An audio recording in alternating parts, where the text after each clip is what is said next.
मोदी और अमेरिका के राष्ट्रपति डोनाल्ड ट्रंप की दोस्ती को कौन नहीं जानता। ट्रंप के दिल में पीएम मोदी के लिए खास इज्जत है और पीएम मोदी की कोई भी बेइज्जती करे उस पर ट्रंप कड़ी कार्रवाई करते हैं। और ऐसा ही कुछ हुआ है बादर खान के साथ, जिन्होंने नरेंद्र मोदी सरकार की कभी बेइज्जती की थी, उनका मजाक उड़ाया था, क्योंकि नरेंद्र मोदी सरकार इजराइल का साथ दे रही थी, जबकि बादर खान का दिल हमास के लिए धड़क रहा था और अभी भी धड़क रहा है।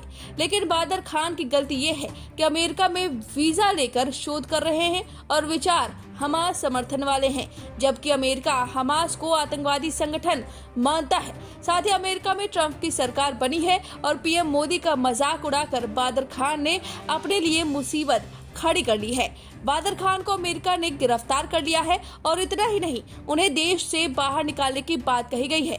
राष्ट्रपति डोनाल्ड ट्रंप ने इस कार्रवाई को अपनी नीतियों का हिस्सा बताते हुए कहा, आतंकवादी समर्थकों और अमेरिका विरोधी गतिविधियों में शामिल लोगों पर सख्त कार्रवाई की जाएगी। इस मामले के बाद अमेरिका में ऐसे अन्य मामले पर भी नजर रखी जाएगी। दरअसल अमेरिका कानून के अनुसार विदेश मंत्री को यह अधिकार है कि वे गैर नागरिकों को निर्वासित कर सकते हैं यदि उनकी उपस्थिति अमेरिकी विदेश नीति के लिए खतरा बनता है।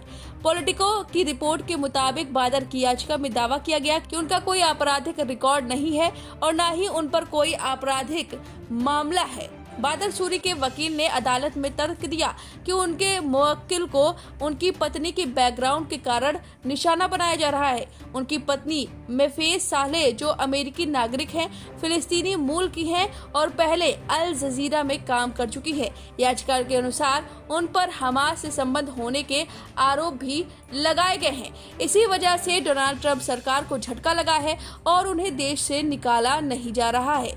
हालांकि आपको बता दें कि अमेरिका में जॉर्ज टाउन विश्वविद्यालय के शोधकर्ता हैं बादर खान सूरी, जिन्हें गिरफ्तार किया गया है, और उनकी पत्नी मफाज सालेह एक फिलिस्तीनी नागरिक हैं।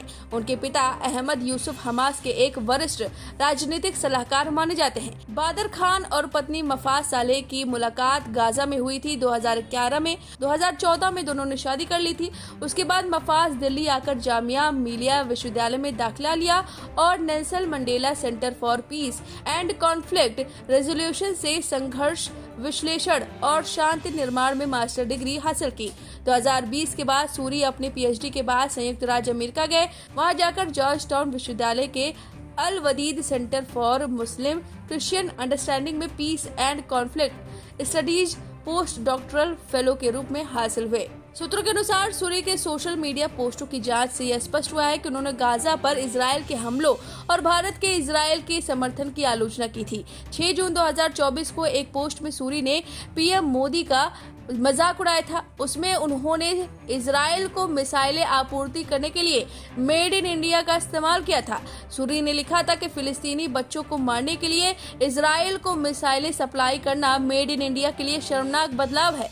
खून की कीमत पर मूल्यों का परिवर्तन है, यह शर्मनाक है। अब इसी बयान पर और हमास के समर्थन की वजह से बादर सूरी को तगड़ा झटका लगा है। हालांकि उन्हें देश से बाहर नहीं निकाला जा रहा है। फिलहाल इस खबर पर आपकी क्या राय है, हमें कमेंट करके जरूर बताएं।